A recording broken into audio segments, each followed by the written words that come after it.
আকাশবাণী খবর পড়ছি চঞ্চল ভট্টাচার্য। প্রথমে বিশেষ খবর।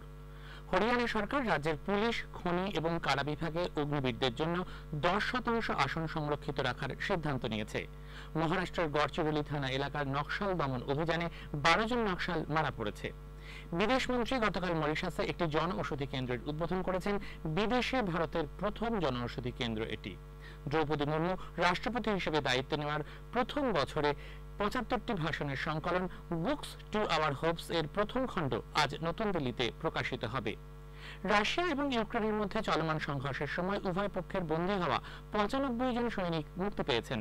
হামবুর্গ ওপেন টেনিসে ভারতের রোহন বোপান্না এবং এন শ্রীরাম বালাজি জুটি জার্মানি ইয়াকুব স্ক্যানিটার এবং মার্ক ভালনা জুটির মুখোমুখি হবেন। অন্যদিকে সুইডিশ ওপেন টেনিসে ভারতের 1 নম্বর খেলোয়াড় সুমিত নাগাল পুরুষদের সিঙ্গলসের শেষ 16 ম্যাচে আর্জেন্টিনার ম্যারিয়ানো নাভানা জুটির মুখোমুখি হবেন। আসছে বিস্তারিত খবরে। হরিয়ানা সরকার রাজ্যের পুলিশ, খনি এবং কারা বিভাগে অগ্নিবীরদের জন্য 10% আসন সংরক্ষিত রাখার সিদ্ধান্ত নিয়েছে। চণ্ডীগড়ে রাজ্যের মুখ্যমন্ত্রী নায়েব সিং সাইনি এক সাংবাদিক সম্মেলনে বলেন, রাজ্যে কনস্টেবল, মাইনিং গার্ড, বনকর্মী, কারারক্ষী সহ জেলা পুলিশের বিভিন্ন বিভাগে অগ্নিবীরদের সরাসরি নিয়োগ করা হবে। এছাড়া গ্রুপ ডি পদের জন্য বয়সের ক্ষেত্রে 3 বছর ছাড় দেওয়া হচ্ছে। তিনি আরো জানান, 5 বছরের ছাড় থাকবে প্রথম ব্যাচের অগ্নিবীরদের ক্ষেত্রে। গ্রুপ সি ক্ষেত্রে 5% এবং গ্রুপ বি পদের জন্য 1% আসন সংরক্ষিত থাকবে। মহারাষ্ট্রের গড়চিরোলি থানা এলাকায় নকশাল দমন অভিযানে 12 জন নকশাল মারা পড়েছে। সুনির্দিষ্ট খবরের ভিত্তিতে গড়চিরোলি পুলিশের C60 কমান্ডো বাহিনী গড়চিরোলি ছত্তিশগড় সীমান্তে ইটাপল্লী ব্লকে অভিযান চালায়।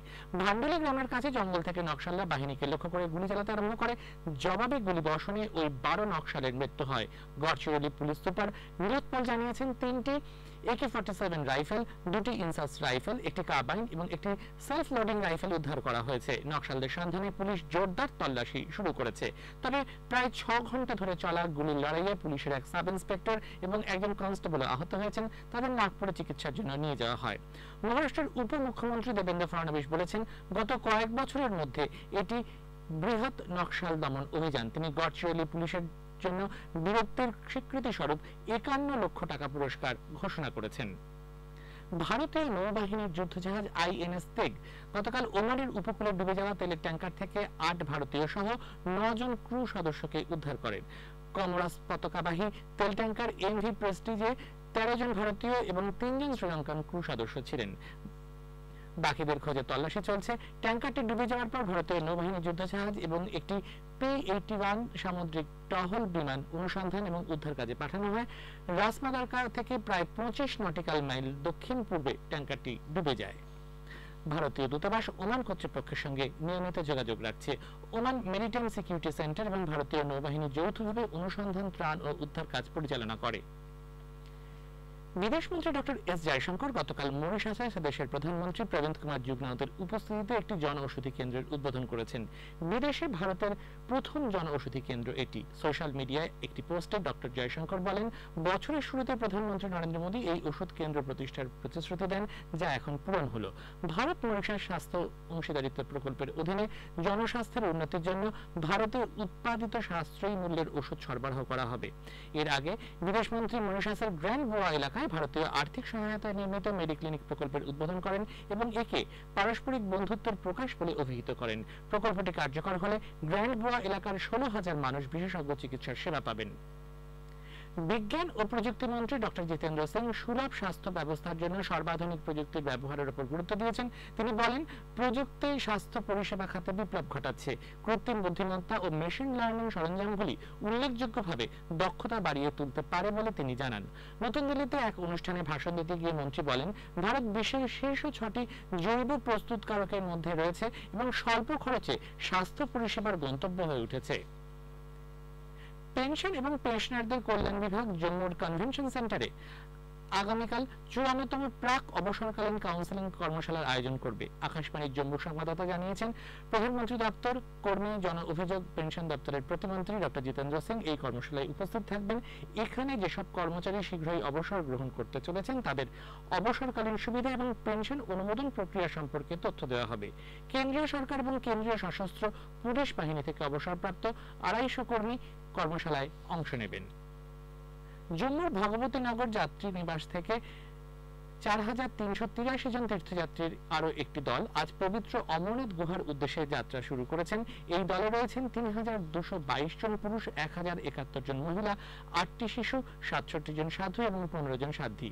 এরা 157টি গাড়ি করে রওনা হন। রাষ্ট্রপতি দ্রৌপদী মুর্মুর দায়িত্ব নেওয়ার প্রথম বছরে 75 ভাষণের একটি সংকলন গ্রন্থ বুকস টু আওয়ার হোপস এর প্রথম খণ্ড আজ নতুন দিল্লিতে প্রকাশিত হবে। কেন্দ্রীয় কৃষিমন্ত্রী শিবরাজ সিং চৌহান, তথ্য ও সম্প্রচার মন্ত্রী অশ্বিনী বৈষ্ণবের উপস্থিতিতে এই বইটি প্রকাশ করা হবে।